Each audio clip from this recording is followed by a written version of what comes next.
Hey everybody, so by the title of this video, you already know what it's about, but I'm just gonna do a little introduction. I'm doing a review on the Gossamer Gear the 2. It is a two-person trekking pole ultralight tent that I took on all of my backpacking trips last year, and I'm taking it on the Vermont Long Trail this summer, and I'm gonna be doing an honest review on it. I did a poll on Instagram asking people what they wanted my next gear video to be, and it was tied up between the Gossamer Gear the 2 and the Hammock Gear Econ Burrow quilt that I use for sleeping.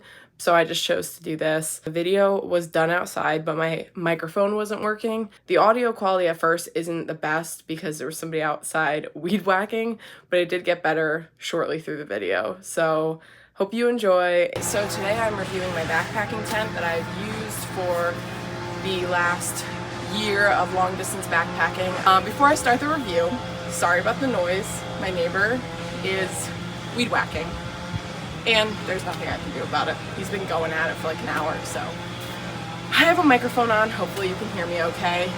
Sorry about the background noise. I promise I will make the review worth listening to that. So this is the Gossamer Gear the 2. It is the tent that I have used for the last year and a half going on long distance backpacking trips. It is a trekking pole tent made out of a nylon fabric. It's ultra light. It is around, with the stuff sacks, stakes, and extra tie outs, it comes to around 28 ounces. So it is light. That comes to just under 2 pounds for everything. It is a really big and spacious tent. It has very big vestibules and extra spots on the sides to stake it out and give yourself more headroom. So first we'll talk about specs, which I have my laptop out. I'm not skilled enough to just spit out specs to you, so I'm gonna be real here and use my laptop. But I'll go over specs and then I'll go over pros and cons and just generally show you the tent and then like my final thoughts on it. So it has factory tape seams. The main body and floor have an 1800 millimeter waterproof coating. There's really good headroom and shoulder room. It fits tall people. Like I said, big vestibules. There's a lot of space under here to store extra gear. There's easy side entry. So if you unzip this, the door here is on the side, opposed to like the duplex has like the crescent moon shaped door. So it kind of has to zip behind the trekking pole, which I feel like could get annoying. I like this. You just pull it like that and go right in. It's really easy to get in and out of the tent, despite having the trekking pole right in the middle. This tent allows you to really adjust the pitch, and it's really easy to set up, like really easy. I'm so quick at camp. When I get there, bing bang boom, it's set up. So the tie outs are reflective. The minimum amount of stakes for setup is 6 stakes. But like I said, if you have 2 more, you can pull out the sides for extra headroom. A bug just flew into my face. The dimensions are, the length is 135 inches and the width is 117 inches. The dimensions for it packed down, the length is 11 inches and the width is about 5 inches. It is really easy to pack down. I literally just shove it right into the stuff sack. So nice and easy to pack. And the material of this tent, like I said, is a ripstop nylon. So next thing we'll go over is the pros of the tent, things I really like about the tent. So, like I said, I really love the space inside of this tent. Let me show you. It's really easy to get in and out of it. Yeah, it's really spacious in here. I have plenty of headroom when I sit tall, which I really like. Really helpful when I'm trying to change in the morning or at night. The overall space inside of here, there's a lot. There's plenty of room for, this is the 2-person tent, obviously the Gossamer Gear the 2. So there's plenty of room for me to have my sleeping pad and then all of my gear on the side. Like I said, I really like the door. It's nice and easy to get in and out. And there is a little pocket here to store like little gear and in the bug net here. So it's really spacious and there's a lot of room here in the vestibule. So I love how spacious this tent is. For being, you know, a lightweight, ultralight tent, I get a lot of space for very little weight. So some of the other things I really like about this tent are how easy it is to set up. Like I said, when I get to camp at night, I'm tired. I just want to, especially if it's raining, I just want to get my tent up, get in it. So I just want to get in my tent. I don't want to spend a long time pitching it. So it's really easy to pitch. a lot of room for error too. It's really not hard to pitch. The price point was a selling point for me with this tent. A lot of times, you know, some of the more lightweight ultralight tents on the market are really expensive. The Z-Pax Duplex, the Durston X-Mid Pro are gonna run you like $600 to $800 after taxes for a tent that's between 17 and 20 ounces. So while this is a little bit heavier, you know, the tent itself is 23 ounces, but with the other stuff you're looking at 27 or so, it's like $300 less, $400 less for this tent. So this tent retails for $320, brand new. That is like, that's really good. Like I was saying before, you could attach a tie out to this little loop here, and you can pull this out to give yourself more headroom. That's another thing I really like. But just in general, I would say my favorite thing about this tent is how light it is, how much space I have, and the price point. It is pretty good in weather, it holds up. I have not experienced in heavy rain it soaking through. You know, you'll get your typical condensation with this being a single wall tent, but I haven't experienced like rain soaking through. I've tented in this in pretty high winds and heavy rain, and it's held up fine in the wind and the rain. So the next thing we'll talk about are some cons of the tent, because of course this is like an honest review. I'm not going to sit here and tell you, oh my god, it's the best tent ever, you need this tent. There's nothing wrong with this tent. First thing I can think of right off the bat is the fabric of this tent. It is a nylon. So nylon kind of soaks up moisture, it soaks up water. So when it does rain and my tent is wet, it's wet. It needs to literally, I can't really shake off much water. It's soaked. I pack it away and I have to try to dry it out later because it's just soaked. Opposed to some other fabrics like Dyneema, also known as Cuban fiber.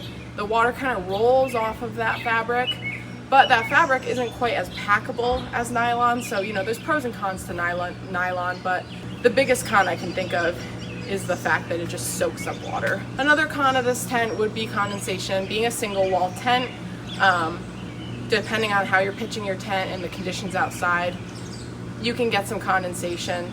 I especially like to pull out the side tie outs and give myself more headroom, especially for if there's condensation, because then if I sit up in the middle of the night or even just while sleeping, if it's windy, the tent walls aren't hitting against my head and possibly soaking me, or where my feet are, you know, my quilt foot box isn't gonna potentially start touching the walls and get that condensation on it. So it's really never been a big problem to me. I just always make sure those side tie outs are pulled out and that it's nice and tight. All the tie outs are really tight, and occasionally if it's nice enough and like not raining, I will try to keep my vestibule this open to let some airflow in, and just carry like a bandana or something, like a little microfiber cloth. You could just wipe the walls, but I've never found the condensation to be a huge problem, but that could be a con to people. Another potential con, like I said, I've had good experience with this in storms, but I definitely haven't been in the most treacherous storms with it. So I have read up on other tents, and I would say that this one does well in storms, but it's not the most storm proof tent, you know what I mean? It is kind of bulky and large and could, you know. The last con of this tent, which I wouldn't even say is a con, it is a spacious tent, and I think it's pretty big, and usually I need to find a pretty big spot to pitch it, so that could be a con to people, but I'll take that problem over not having enough space in my tent. So I think that's it for the pros and cons. There might be a few things that I haven't thought of in the moment, but I think I generally got the things that come to mind the most with this tent. So overall, final thoughts, I love this tent. I think it is a fantastic tent, especially for a first-time backpacker. You know, when you're going out backpacking for the first time, you do want to watch your weight. It is really easy to stack on the ounces and the pounds when you're going out for the first time and you're not all dialed in. And I think that buying this tent gives you a great foundation for a lighter pack. It's not a bad price point. $320 for something that is less than 2 pounds, easy to set up, spacious. I really think that this was a fantastic pick for me. It kept my pack light. I am looking to try other tents in the future, I'm not gonna lie. There's not because there's anything really wrong with this, literally just because I'm bored and want new gear to play with. I'm actually gonna put a clip of how to set up this tent at the end of the video for anybody that's interested in buying it or is a first-time backpacker and has never got a tent like this. You can see how you set it up, but I'm adding it at the end just because not everybody needs to watch that. Let's talk about setting up this tent. It is fairly straightforward. I'm dumb. I actually need my trekking poles for this. All right, I'm really praying that for the sake of the video, he doesn't keep weed whacking. But anyways, let's set up this bad boy. Lay the tent down flat. You're gonna wanna stake out all 4 corners and put the stakes in at about a 45-degree angle. So once your 4 corners are staked out, and like I said, you're gonna push the stakes in at like a 45-degree angle and actually fully push them into the ground when you would actually be setting up this tent. You're gonna take your trekking poles and set them to 125, and then once you have them set to 125 on the top and the bottom, you'll see a spot where you can stick the top of your pole in. It's like a black spot, and then there's a little hole down there to stick the tip in. Then you pull out. Same thing with this side, and stake out this vestibule back here. All right, so once you've staked out all 4 corners in the vestibule, you're just going to go around and pull on this string here, and that's going to tighten the tie out. So you're going to do that on every single side until it's really taut, and then you can also tighten the vestibule ones. That is my review of the Gossamer Gear the 2, my ultralight trekking pole single wall backpacking tent. So I'll have the link for that below. Not sponsored, not affiliated with them, but just for your own convenience, I'll have the link there. So if you want to check the tent out, you can probably read more about it on the website too, but it's a yes for me. So that is all for the video. Thank you guys for watching, and if you like videos like this, backpacking, hiking, camping, gear, all that good stuff, just adventures, feel free to subscribe, like this video, leave a comment if you're interested in the tent, like let me know your thoughts on the tent. I love comments. I try to reply to all of them. So yeah, thank you guys for watching, and I'll see you in the next video. Bye.